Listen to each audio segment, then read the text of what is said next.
Welcome to an in-depth exploration of one of the greatest scientific discoveries of the 20th century, the structure of DNA.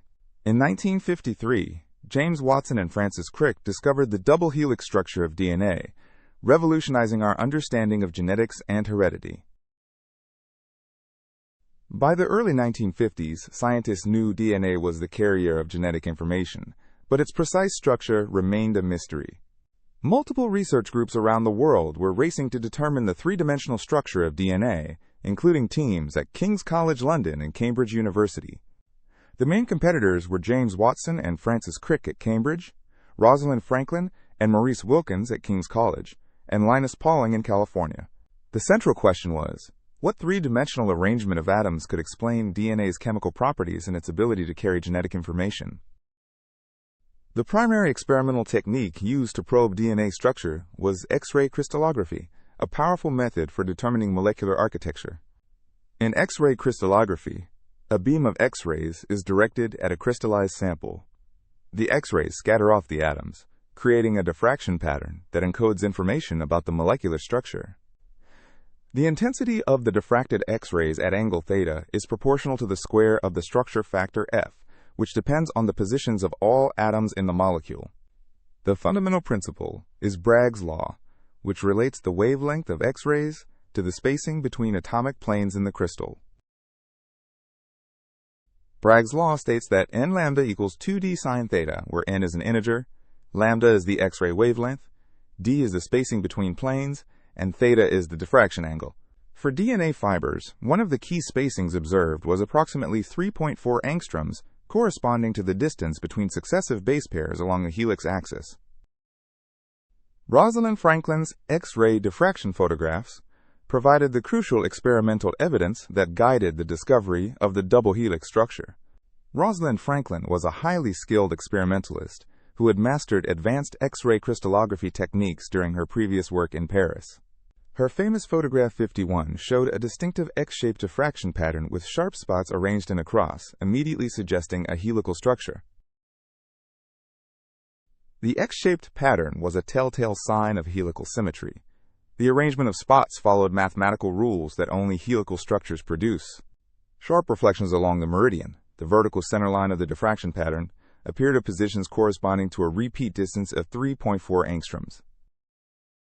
One of the most puzzling features of Franklin's data was the presence of systematic absences, certain spots that were missing from where they should have appeared.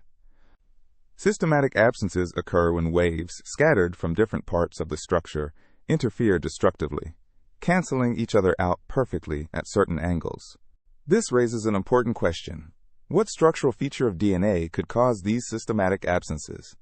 The answer is a helical structure with specific symmetry properties, particularly a structure with two intertwined helices related by symmetry operations.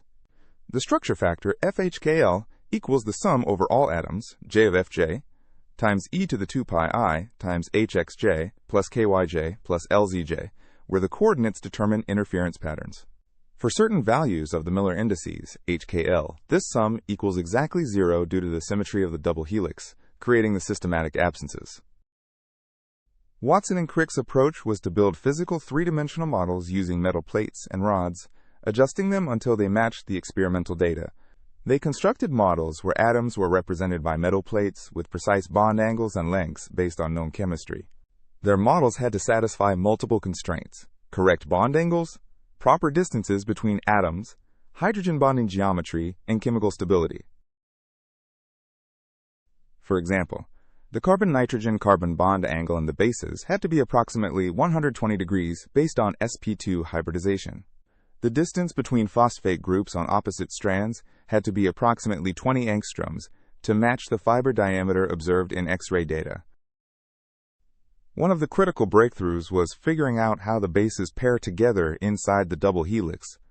A crucial question was, how can four different bases, adenine, thymine, guanine, and cytosine, fit inside a helix with uniform diameter? Watson realized that adenine paired with thymine through 2 hydrogen bonds, while guanine paired with cytosine through 3 hydrogen bonds, and both pairs had the same width. Erwin Chargaff had discovered that the amount of adenine always equals thymine, and guanine always equals cytosine in any DNA sample. This can be expressed as the concentration of adenine equals thymine and the concentration of guanine equals cytosine. Watson and Crick realized this meant complementary base pairing.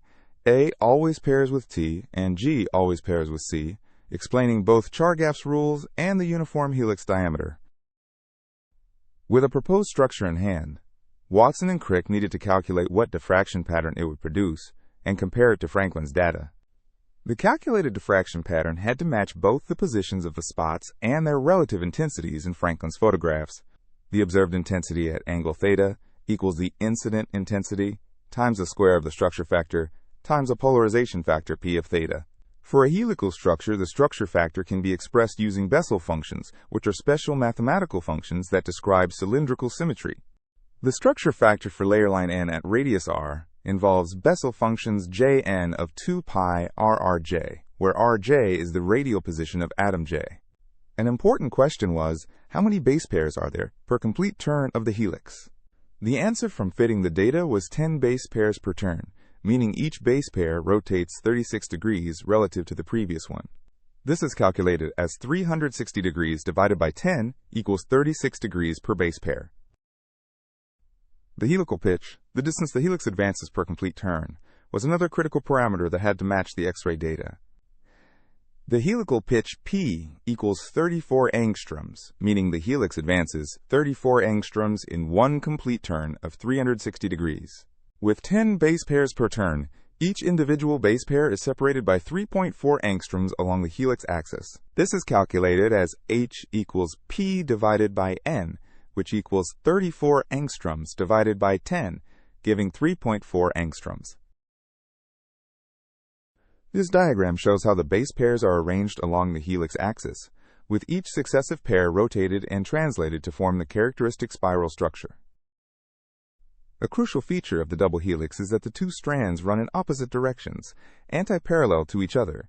Each DNA strand has a chemical directionality, defined by the orientation of the sugar phosphate backbone from 5' to 3' end.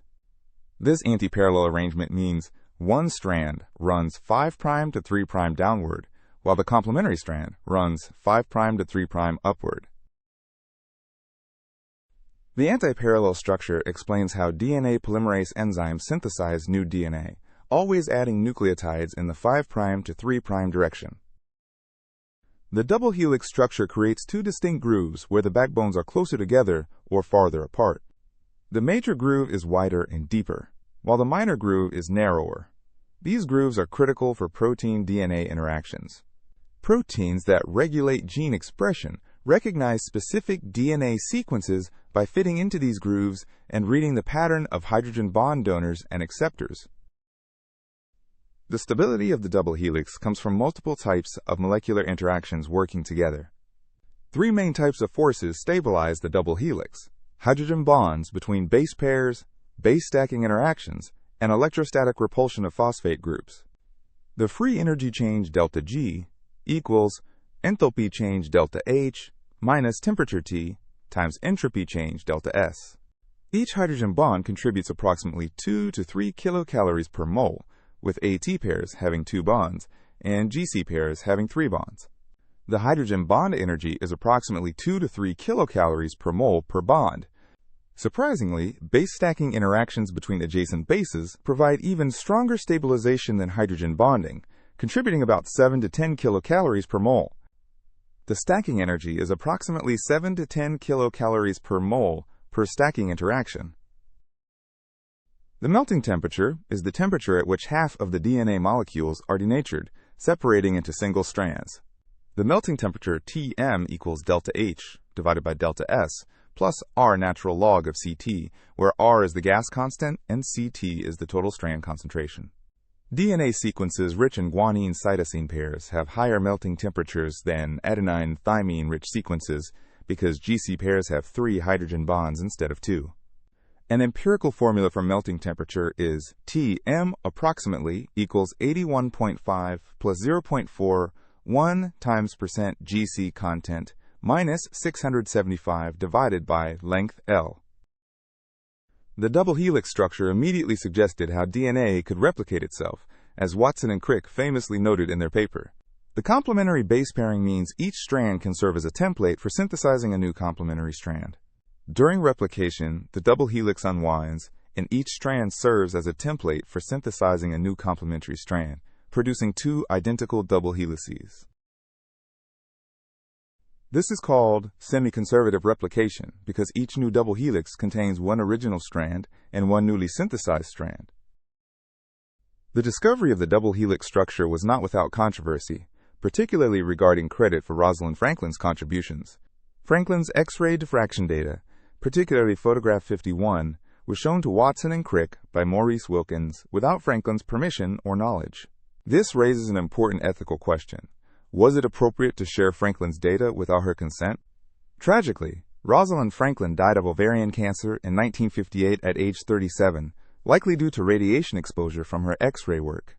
In 1962, Watson, Crick, and Wilkins received the Nobel Prize in Physiology or Medicine, but Nobel Prizes are not awarded posthumously.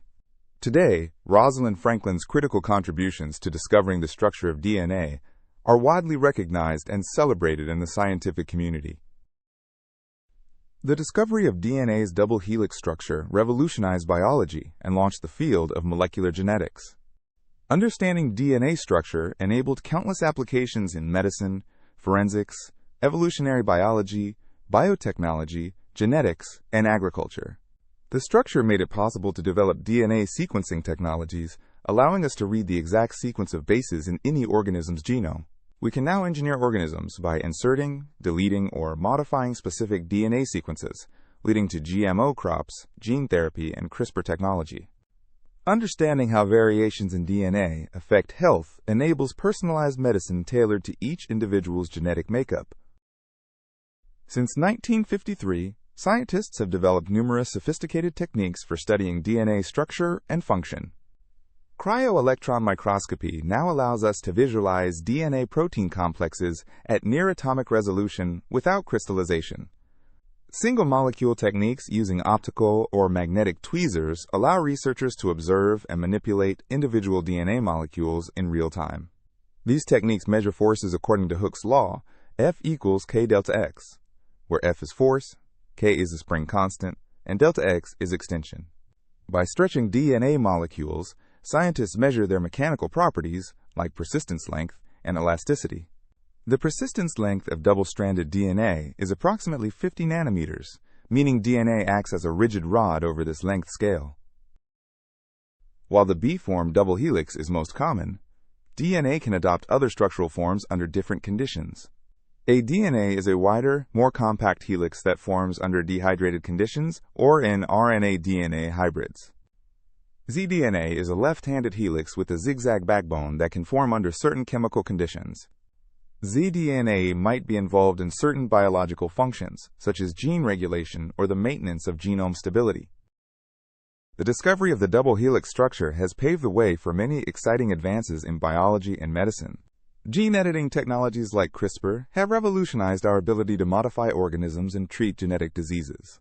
Synthetic biology involves the design and construction of new biological systems, such as genetic circuits and synthetic genomes.